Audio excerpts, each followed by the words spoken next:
So, welcome back again to the second part of Come and See Inspirations. My name is John Keeley. Thank you again for staying with us this morning. As this is this time of the year when Trócaire do some brilliant work out there on our behalf, I thought it'd be appropriate to welcome back again into the programme. In fact, this person was with us last year. It's delighted to welcome back onto the programme again, Colm Hogan. Good morning to you, Colm. How are you? Good morning, John, and thank you for having me on again. It's good to be with you and your listeners again. Thank you. Thank you very much indeed. I know last year, I think from memory, you were speaking to us. Yes, it was actually Sierra Leone, and the landslide had happened in Sierra Leone the previous August. Yes. Well done. Anyway, just add up about Trócaire again. There's maybe some of our listeners, maybe in various parts of the world, but maybe in parts of County Limerick here, might have heard about Trócaire, but I'm not too sure what it's all about and where they operate and so on and so forth. So maybe, first of all, who are Trócaire and where do you operate?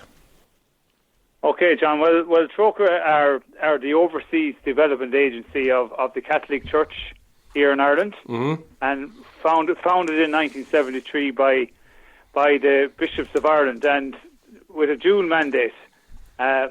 Obviously, we do a lot of work overseas, so it was to help vulnerable people, the most vulnerable people in the world overseas, and then the second part of that mandate was a part of my own work, which is on outreach work in different parts of Ireland. So that it's going around telling people about the work, making aware of them, and educating people in Ireland and informing them about the root causes of poverty. So, our work is really a wonderful expression of gospel values, and it's how our supporters in Ireland express charity to some of the most vulnerable people in the world. So, we're ever grateful, for the huge support we get every year, particularly during our Lenten campaign, for the work we do. So say, for example, you mentioned, John, there, Sierra Leone at the beginning. I can tell your listeners that some of our Lenten income last year, donations from parishes, helped to rebuild schools for children in Sierra Leone following that devastating landslide. So the Lenten income allows us to do that work, to go out and help people in situations like that, and try our best to rebuild their community after a devastating landslide.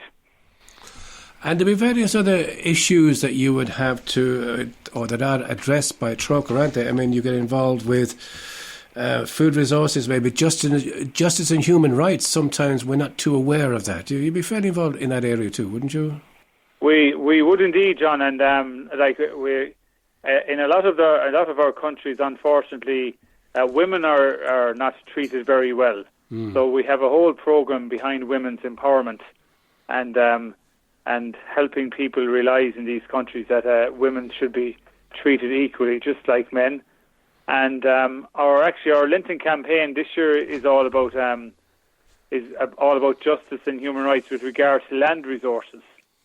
So our whole Lenten campaign this year is about land rights, and it's highlighting different ways that land is stolen from vulnerable people, and it's either by corporate land grabs or by war or simply because they are a woman.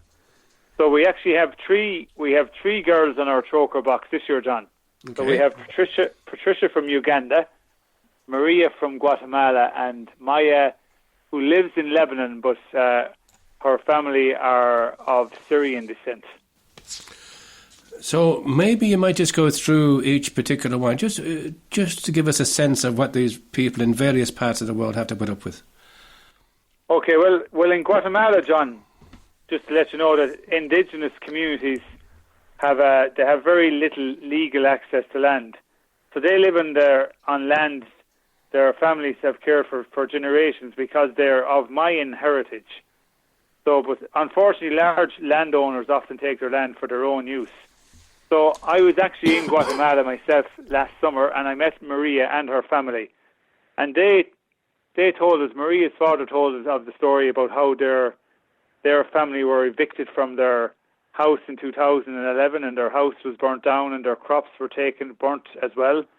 And all their belongings, say clothes and school books, everything was burnt in that particular eviction. So they really suffered as a consequence of that. Now, since 2011, because the large landowners who were looking for a sugarcane plantation, they since have moved on. So Maria and her family have moved back to the land they once had. So they're basically they're subsistence farmers, and what is happening with them at the moment now is that they have their own vegetables. The children are going to school. They're still very poor compared to maybe what we would classify here in Ireland as having some money or whatever, you know. So, like for example, Maria walks to school every day 2 or 3 miles because they know education is important. But what they're living in fear that these big businessmen will come back again and take their land. So Trócaire is trying to advocate for them, for their land rights. And I suppose one of the hallmarks of Trócaire is that we work through partners. And when I mention the word partner, I mean there's local organisations on the ground there that can influence local government, and local government can influence the national government. And hopefully through all this advocacy work, we can show these people that these indigenous people actually have the right to their land, and that these large businesses can't come in and take their land from them. So that was the Guatemala story. So with Uganda then, it's all about basically Patricia, she's on the box this year, and her mother Evelyn was left a widow. Her husband died sadly, and she has a family there. But because she's a woman, when the husband dies, the woman has no right to the land. So she can even lose her land to her brother's family. And sadly, in some cases, some of the women in northern Uganda also lose their children. Their children are taken away from them, which is pretty horrific for the woman.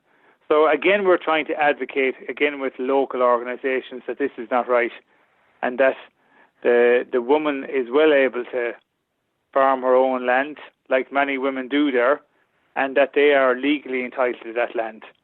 So that's the Uganda situation. And then the Lebanon situation is probably a story that your listeners are familiar with, because it's because of the war in Syria that Maya and her family have become displaced.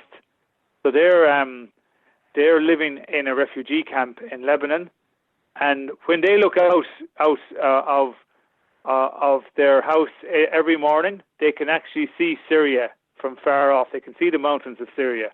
So they're living with the heartache of actually seeing Syria, seeing their homeland, and maybe trying to come to grips with the fact that they may never see it again, but the hope is that they will. So the whole campaign is looking at land rights, but from 3 completely different perspectives. But at the same time, it's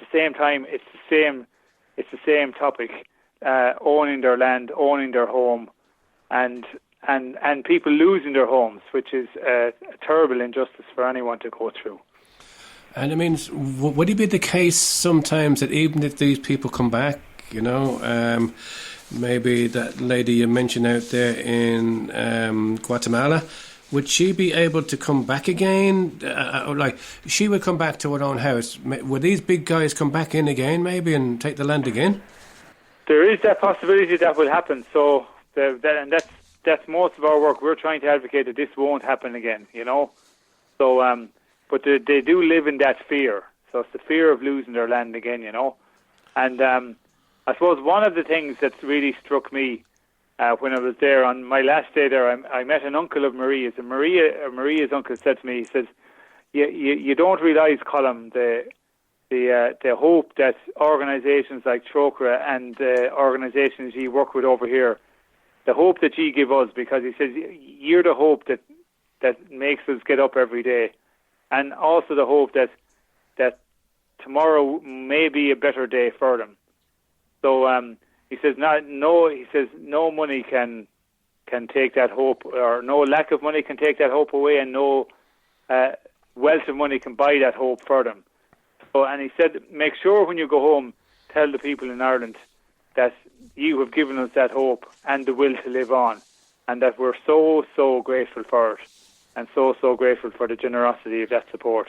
So I think that's really worth mentioning, John, because your listeners are the people who support our campaign, who listen to the stories, and support it through funding the Trócaire box, or maybe getting involved in a campaign themselves, which they may see available on our website. So that's what Maria's uncle was really emphasising that to me. I always thought that myself, but when I heard someone else saying that to me, it struck me really, really deep down. And, that's all going through my mind there, Colm, was these are real people. These aren't just stories. You've met them and you've spoken with their uncles, and you see the pain in their faces and hear the pain in their voices. But a wonderful thing you said there, and that's maybe something that we can take away.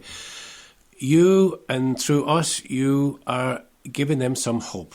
That these people can wake up in the morning with some bit of a hope that today's another day now, and I'm still free, and I'll walk away, get up again, and do the best I can.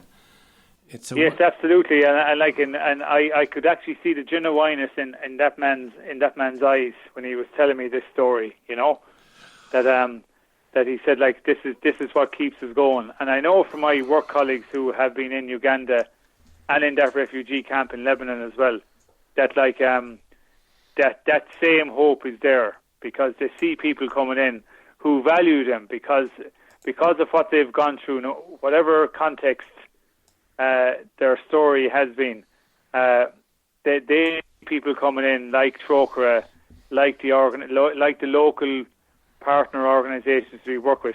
They see them coming in and helping them in their particular situation.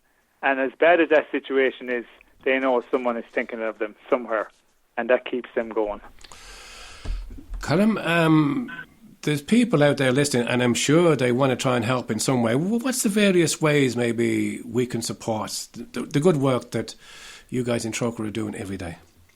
So there's a number of ways that people can support our campaign. So maybe through our traditional Trócaire box, and these funds will go towards a long way towards our advocating for Patricia's family, for Maria's family, and for Maya's family.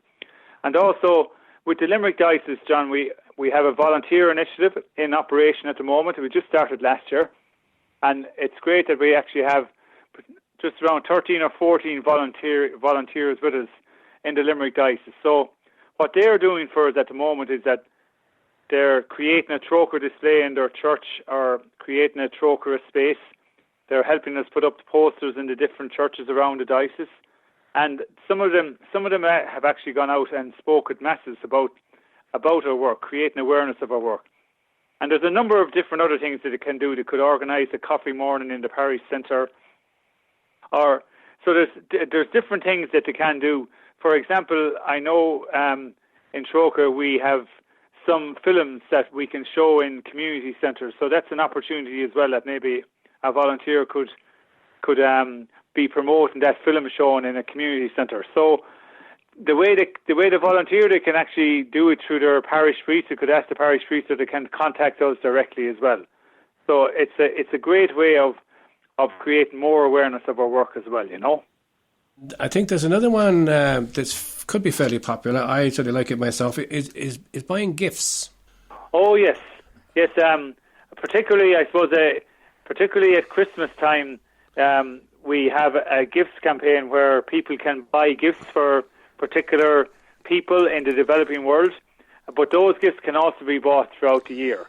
And I think there's something that we're thinking about starting off in our own family, actually, and that's by giving people these gifts for their birthdays.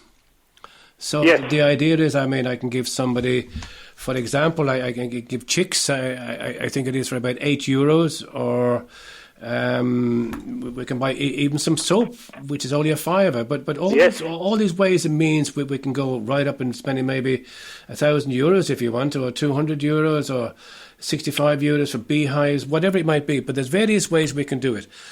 Okay. Absolutely, yeah. I think that's good. And people can buy whatever gift they would like themselves, and maybe it might be a gift maybe that, say, whoever they're buying it for, like they know that person might have an interest in this, and they know, and it's very appropriate, and they know that it's going to somebody who really needs this. Absolutely, okay. Yes, yeah. Maybe at this stage you can give me some contact details as to how maybe if people want to can contact Trócaire. Yes, I'll give you our website details are www.trócaire.org. Mm-hmm. And then the landline in Trócaire is 01 Yeah. 6293 Yeah. 333. Okay. And maybe, John, just to also say, just at this stage, that people will be aware of the devastating tragedy of Cyclone Idai. Yes. And people may be interested in how they can donate to help people there. So our preference, is to direct donations to the Lenten Appeal. Supporters inquiring about the cyclone response. We'd encourage them to donate to our Lenten Appeal, because donations from the Lenten Appeal will go towards those people as well. Okay. Yeah. So people would have seen the horrifying TV pictures of the damage that was done in Mozambique, Zimbabwe and Malawi last weekend. So we are out there as well, helping people there as well. Okay, listen, Colm, thanks a lot for coming on. I just want to say, on behalf of everybody, thank you. Thanks to all the people in Trócaire who are volunteering and doing such tremendous work on our own behalf. I mean, all right, we can do our own little bits and pieces by putting, and we should be doing maybe a bit more than bits and pieces, putting money, not coins, but maybe the silent collection, as the man said before, into these Trócaire boxes. But for all you people who go out to various parts of the world and help those people like the Patricias, the Mayas and the Marias of this world, who are real people suffering, not through their own fault, but because somebody else has decided to be a little bit greedy with whatever that they can get themselves. Thank you very much indeed for all the work you're doing. And thank you, and thank you, John, for the opportunity again, and thank you to your listeners too for your continued generosity. And without that support and without that help, we wouldn't be able to do the work we are doing. So we're forever grateful for that support and generosity. So thank you again. No problem, Colm. And look, thanks for speaking to us, and no doubt we'll speak again sometime. Okay, John. Thank you very much. Bye-bye now, Colm. Take care now. Bye-bye. And now we go for a second piece of music this morning. And this one is by Marty Hogan, and this one is entitled Who Will Speak? So let's hear this. The world that the church must serve is the world of the poor. Persecution of the church is the result of defending the poor. My life has been threatened many times. I have to confess that, as a Christian, I do not believe in death without resurrection. If they kill me, I will rise again in the Salvadorian people.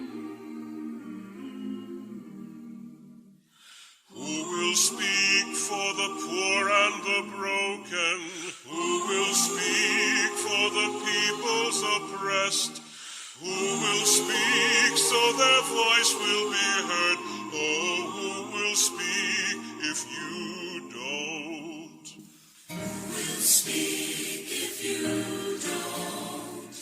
Who will speak if you don't?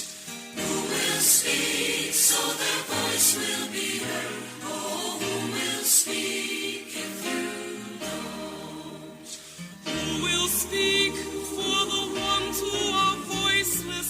Speak the truth in the places of power.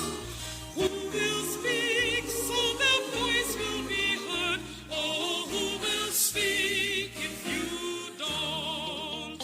Who will speak if you don't? Who will speak if you don't? Who will speak so their voice will be heard? Oh, who will speak if you don't? Who will speak for the children of violence? Who will speak